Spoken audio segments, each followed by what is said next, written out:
This is one thing you like to see. Post here, someone working the gym. Nobody's pretending it didn't happen. We all know exactly why they lost. And so does she. My uncle just texted me to say she's still in the gym shooting and he can't go home till everybody's out. It's just him, her, and her bodyguards. She knows we all know, and the aces better know it. So they asked his coach, did we see them in the playoffs again? And this is the best thing that you want to see from a player in this scenario. It really is. Like, there is where's the Wilson thing? Where is it actually? 1 second. Have you ever seen the Wilson commercial with Caitlin? Where it's basically her just in a gym by herself shooting. And people saying she stays after bad games. Nothing's changed. There's a bit of a difference here. There's a bit of a difference where if you've seen the Wilson commercial, it's her shooting in a gym by herself, nothing else around. And she's talking about, like, basically at the end of the day, it's the same as when you were a kid. It's just you and a basketball. It's just you and a basketball. And that's what you want to see. Because realistically, that's how you can move on. Because Caitlin knows she lost that game. Like, it is what it is. Like, it happens. Every single MVP level player has lost has been the reason why they've lost a regular season game. And people saying she did it her rookie season too. No. In her rookie season, she had Connor McCaffrey out. She had Connor McCaffrey out there rebounding and she was working on her shot. If you're a basketball player, you don't go by yourself to work out. If you're working out or doing a shooting workout, you're not there by yourself.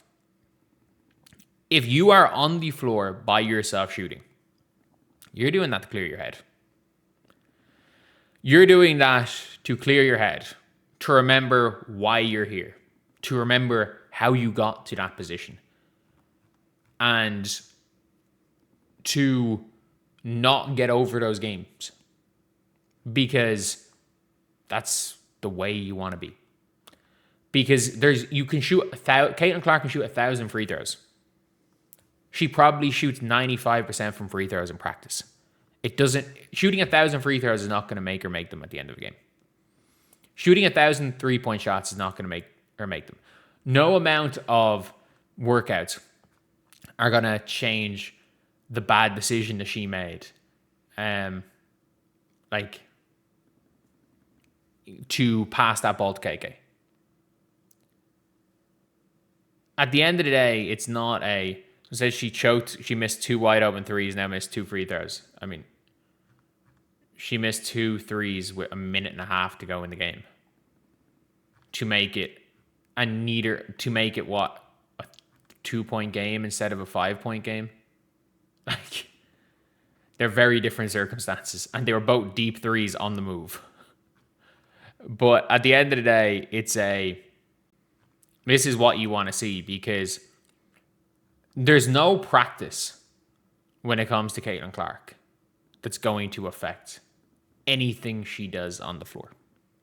There's no amount of going out there and taking 1,000 free throws and I'm going to shoot, I'm going to work on this. Because at the end of the day, like, that's, for me, that feels like when I've seen players do that, I've coached at a decent level. Like, when you see players almost attempt to punish themselves for bad performances, it doesn't end well. And staying in a gym by yourself, dribbling a basketball, getting shots up is, if nothing else, for almost every basketball player I know, when you're going to a gym by yourself to get shots up or going out in your backyard to get shots up past a certain age, you're doing it as much as anything to clear your head, to forget about things, and just kind of get yourself ready for the next game. Because as badly as what Caitlin Clark did yesterday it's the WNBA. you have to go and play on Saturday. You play the Chicago Sky on Saturday. And losing that, if you beat Chicago, you're in the exact same position.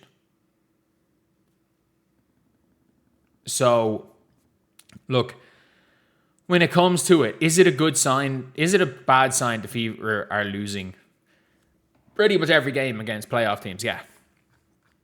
It's not an ideal scenario. But, that being said, it's not a bad sign that they've stunk it up for 2 games and nearly beat the 2 best teams in the league. And the top 2 seeds. They've stunk it up against both of them. And they've nearly beat them both. Like, the Indiana Fever go to 4. If they just pull that off, they go 4th seed. And a game off Golden State? It's kind of blew it. I think they're pretty much out they might be out at a top 3 scenario, but someone says Sydney Taylor entered the chat. I think Sydney Taylor is a prime example of everything. Like, she missed her first 3 attempts at a game winner, then hit a game winner to beat the Aces. But she had the balls to keep taking them. And this is what you want to see. This is genuinely what you want to see here.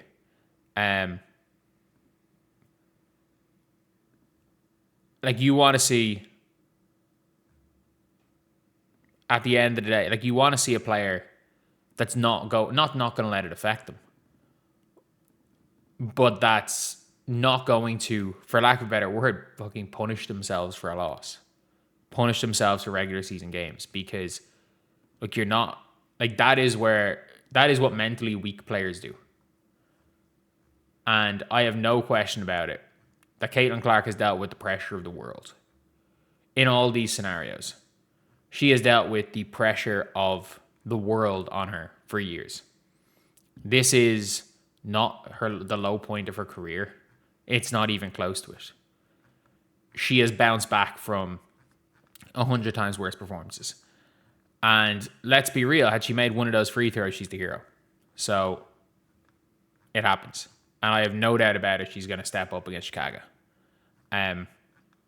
But yeah, a bit of a tough one there, and it's kind of like, look, it is what you want to see. It's what you want to see from a player. You want to see someone that their goal is clear the head and lock in for Saturday.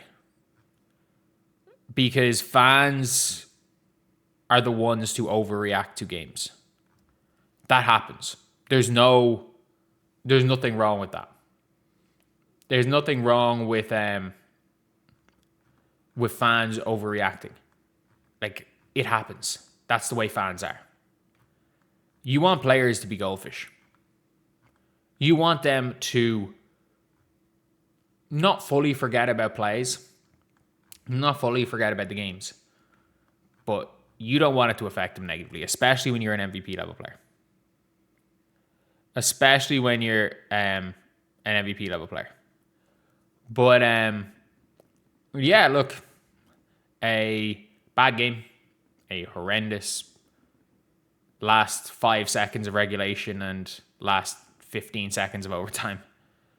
But it is what it is. See you guys.